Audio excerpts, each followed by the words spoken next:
कल हम लोगों ने प्रोटेंड्रस और प्रोटोजेनी के विषय में देखा था। इसमें डाउट है किसी को? You have any doubt in protandrous and protogyny type of flower? अब बोलत का ही नहीं हो इतनी जल्दी।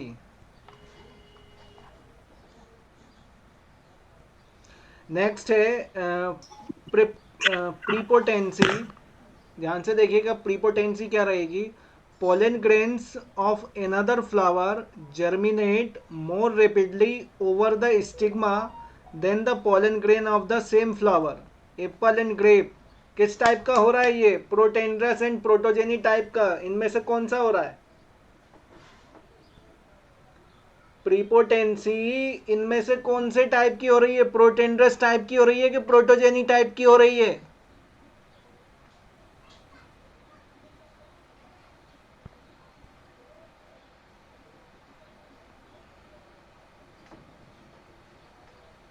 अरे कल का मतलब प्रोटेंड्रस और प्रोटोजेनी जो है बताना बेकार रहा।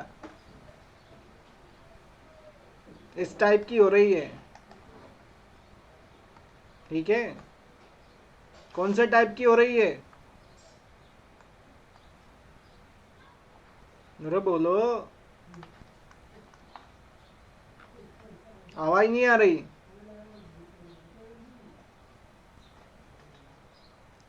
मत पढ़ो। Self sterility.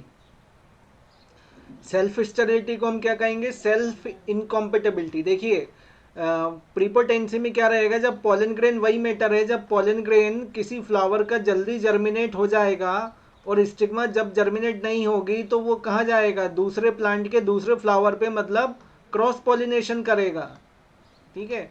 ऐसे ही सेल्फ स्टेरिलिटी रहेगी। सेल्फ स्टेरिलिटी मतलब सब कुछ होने के बाद भी फर्टिलाइजेशन नहीं होना। समझ रहे हो? समझे कि नहीं इसका मतलब? Self इनकॉम्पेटेबिलिटी। Sharma ji, yes sir. इन्हें सुनाई नहीं दे रहा है कि ये लोग खाना पीने चले गए सभी? सर क्या पता। तो सेल्फ स्टेरिलिटी क्या रहेगी? Pollen grains of a flower do not germinate on the stigma of the same flower due to the presence of similar self sterile gene। मतलब इसमें पोलन ग्रेन बन सकते थे, लेकिन इसमें स्टेराइल जीन होने के कारण केवल क्या बनी? केवल क्या बनी? स्टिग्मा। और जब पोलन ग्रेन नहीं बनेंगे तो फर्टिलाइजेशन नहीं हो सकता। जब फर्टिलाइजेशन इस समय नहीं हो सकता तो किस तरह का पॉलिनेशन होगा? इसमें क्रॉस पॉलिनेशन। समझ में आ गया? समझ में आया कि नहीं? Yes sir. नेक्स्ट है हेटेरोस्टाइल। हेटेरोस्टाइल में क्या रहेगा? There are 2 to 3 types of flower with different height of style. अब हेटेरोस्टाइल में ये मैटर फंस गया कि साहब स्टिग्मा बड़ी हो गई, ये स्टाइल बड़ी हो गई। कैसे कैसे कैसे कैसे? मतलब स्टाइल होती कहाँ है? देखो, ये स्टिग्मा, उसके बाद स्टाइल, और ये ओवरी। स्ट्रक्चर से भी समझ में आ जाएगा। बीच में ये डंडी दिख रही है, ये डंडी दिख रही है, ये डंडी दिख रही है। दिखी कि नहीं दिखी? यस सर दिख गई। ये क्या है? स्टाइल है। जब स्टाइल इतनी बड़ी हो जाएगी तो ऑब्वियस बात है कि स्टिग्मा बहुत ऊंची हो गई। हो गई कि नहीं हो गई? हाँ सर हो गई। जब स्टिग्मा ज़्यादा ऊंची हो गई तो पोलन ग्रेन तो यहीं बैठे हैं नीचे। वो यहाँ पे हवा में थोड़ी ना उड़ के जाएंगे कि उनके लिए हेलीकॉप्टर लगाए कि वो स्टिग्मा वहाँ है ऊपर तो वहाँ उड़ के हम पहुँच जाएं। ऐसा तो नहीं हो सकता। हो सकता है क्या? नहीं हो सकता। जब ऐसा नहीं हो सकता तो कौन सा पॉलिनेशन होगा? क्रॉस पॉलिनेशन होगा, ना कि सेल्फ। मतलब सोच लो आप, सब होते हुए भी फर्टिलाइजेशन नहीं हो रहा है। ऑप्शन ए कौन सा रहेगा? डाई हेट्रोस्टाइल, मतलब डाईमार्फिक हेट्रोस्टाइल। इसमें क्या रहेगा? There are 2 types of flower. 2 type के फ्लावर रहेंगे। पहला फ्लावर रहेगा पेनाइड, जिसमें लॉन्ग स्टाइल रहेगी, शॉर्ट स्टामिन रहेगा। बात है कि ये स्टाइल यदि बड़ी हो गई, लंबी हो गई, तो स्टामिन तो ऊपर पहुंच गया, ठीक है।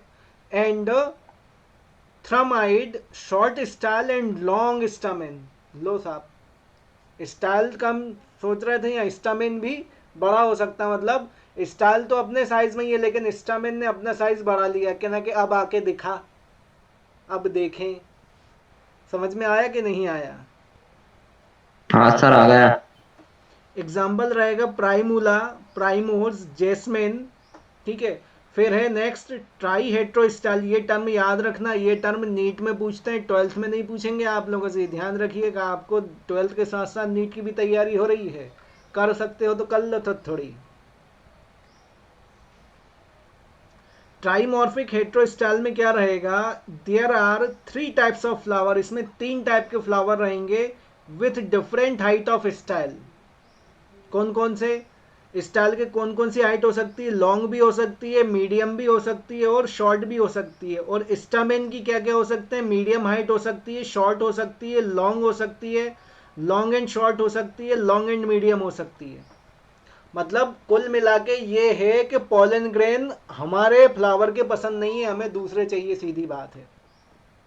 समझ में आ गया? Yes sir. दूसरे चाहिए तो मतलब क्रॉस पॉलिनेशन होगा। एग्जाम्पल क्या होगा? Lythrum. Pollination occurs between anther and stigma of the same height present in different flower. जब ये डिफरेंट फ्लावर पे होंगे, जैसे ये स्टिग्मा है, तो इसी तरह का किसी फ्लावर का पोलन ग्रेन, या मतलब हम बोल सकते हैं एंथर इतना लंबा होगा, तब दोनों में जाके क्या होगा, तब दोनों में जाके क्या होगा, क्या होगा, अरे क्या होगा? फर्टिलाइजेशन। हाँ, फर्टिलाइजेशन। नेक्स्ट है 6, herkogamy. It is the mechanical device to prevent self pollination and promote cross pollination. इसमें एक डिवाइस हम करते हैं, जैसे एक्सटोर्स डेहिसेंस ऑफ एंथर, ठीक है। एक्सटोर्स का मतलब देख लेते हैं, रुकिए जरा, क्या मैटर है भाई ये।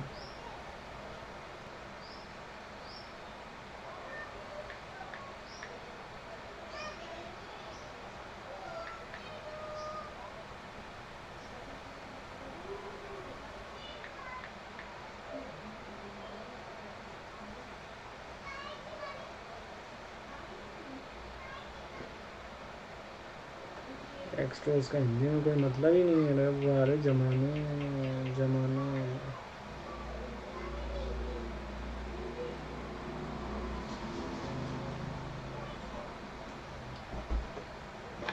देखिए क्रॉस पॉलिनेशन कब हो सकता है,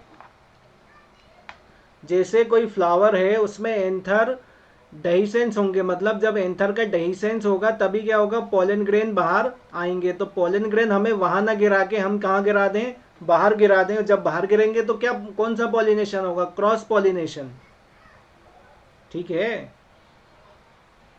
ठीक है कि नहीं है? Yes sir. इन पेंसी, ये नाम है, stigma lies inside a flap while kalmia the anthers occur inside corolla pocket. मतलब सोच ले, अब इनमें भी टेंशन है प्लांट में। मैं तो ह्यूमन में ही सोच रहा था कि ह्यूमन में टेंशन है, यहाँ तो प्लांट में भी टेंशन है। मतलब पोलन ग्रेन रखते हुए भी फर्टिलाइजेशन नहीं कर पा रहे हैं। सोचिए अब आप, इसमें क्या हो रहा है। पेंसी में ये एग्जाम्पल है प्लांट का, इसमें stigma lies inside flap, flap मतलब मोड़ा हुआ, मोड़ा हुआ रहेगा। जब मोड़ा हुआ रहेगा तो फर्टिलाइजेशन हो ही नहीं सकता। कोई ऐसा है और कोई दूसरा ऐसा है, तो दोनों का मिलना मैटर हो ही नहीं सकता कि भाई साहब आप ऊपर हो हम नीचे हैं मुड़े हुए, तो हो ही नहीं सकता फर्टिलाइजेशन। और कालमिया में क्या रहेगा, anthers occur inside Corolla packet. अब एंथर जो है कालमिया प्लांट में, उसमें कैसा हो जाएगा, पैकेट के अंदर क्लोज हो गया कि अब यदि मेरे अंदर से पोलन ग्रेन निकलेंगे तो बाहर कैसे जाएंगे? अब बताओ, जब बाहर ही नहीं जाएंगे तो फिर फर्टिलाइजेशन कैसे होगा? सेल्फ पॉलिनेशन हो ही नहीं सकता। समझ में आ गए हैं? Yes, sir. कुशवाहा जी को समझ में आ गया?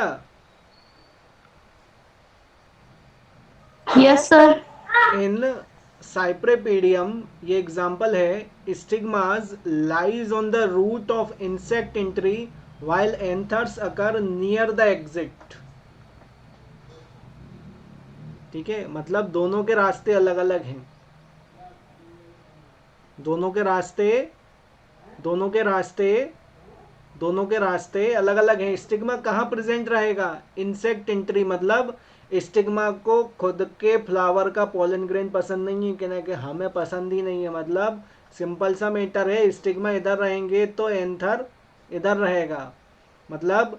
और ये कहाँ प्रेजेंट रहेगा स्टिग्मा? जहाँ पे इंसेक्ट की एंट्री हो रही होगी। जब इंसेक्ट की एंट्री होगी तो इसमें कौन सा पॉलिनेशन होगा? Insect pollination. जब इंसेक्ट होगा तो कौन सा टाइप है? ये क्रॉस पॉलिनेशन का टाइप है। समझ में आया कि नहीं?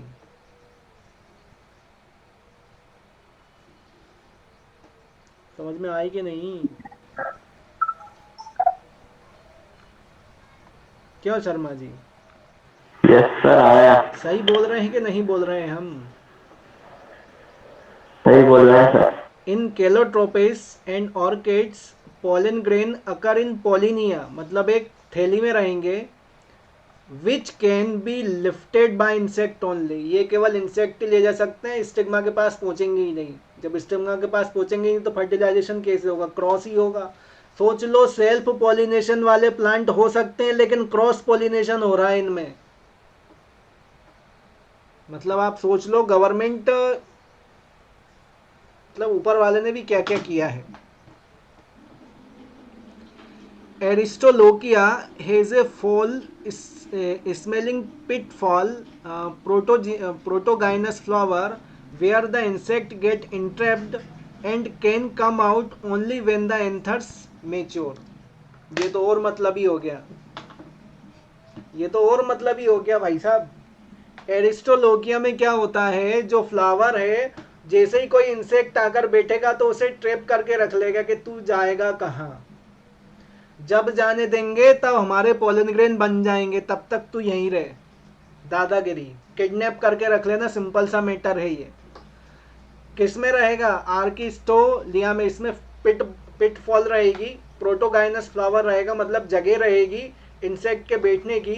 वो सोचेगा अच्छी जगह है कि यहाँ से मैं नेक्टर पी के निकल लूँ, तो जैसे ही वो आके बैठेगा तो कहना भाई साहब कहाँ जा रहे हो, यहीं बैठो, यहीं बैठो, कहाँ जा रहे हो।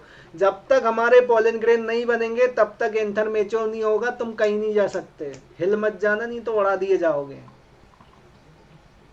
समझ गए हो कि नहीं समझे हो?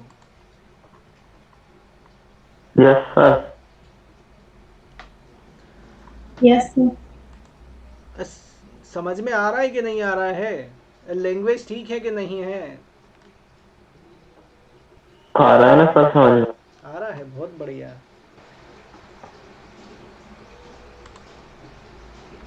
Next, self pollination and cross pollination में डिफरेंस है।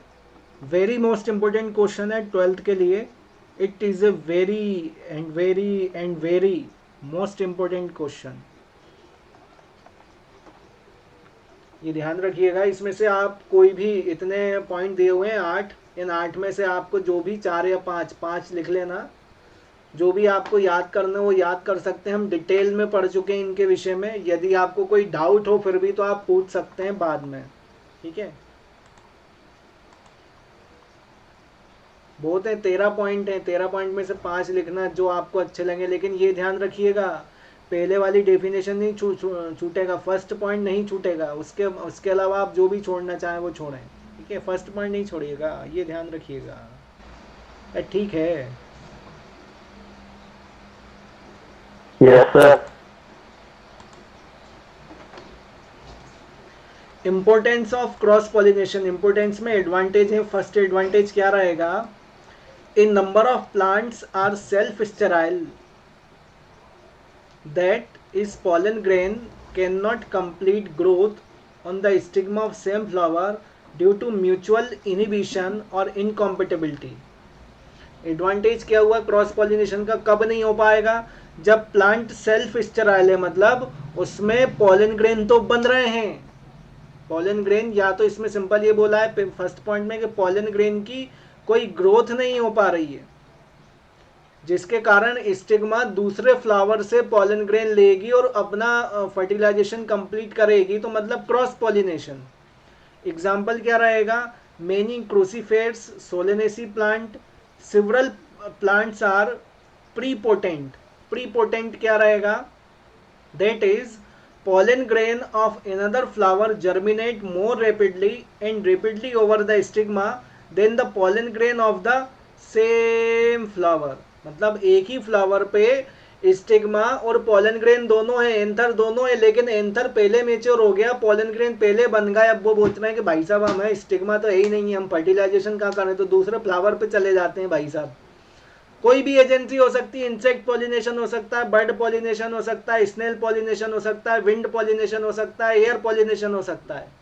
ठीक है? Yes sir.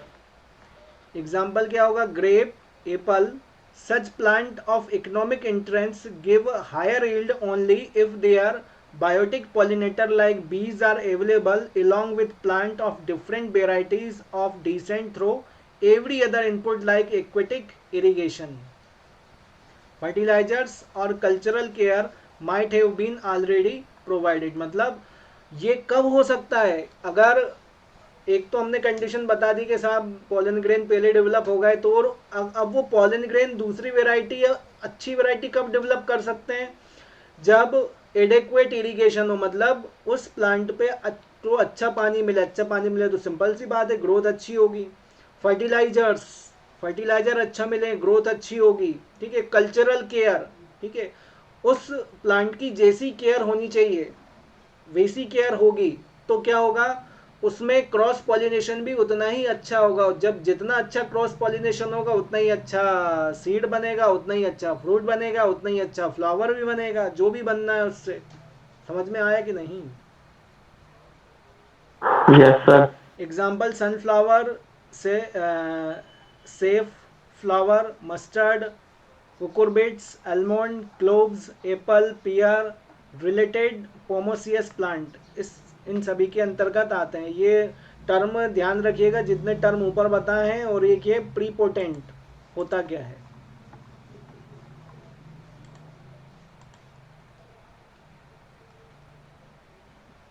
Second, cross pollination introduce genetic recombination and hence variation in the progeny.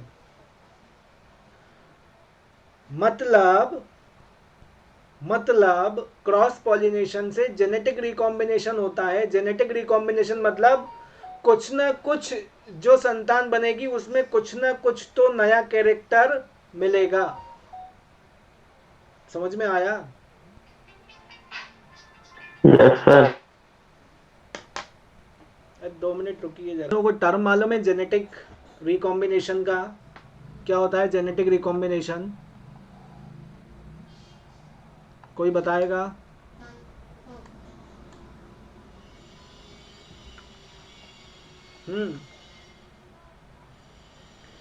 Genetic recombination मतलब कोई ना कोई नया कैरेक्टर अगली स्पीसीज में आना, उसे हम क्या कहेंगे? Genetic recombination.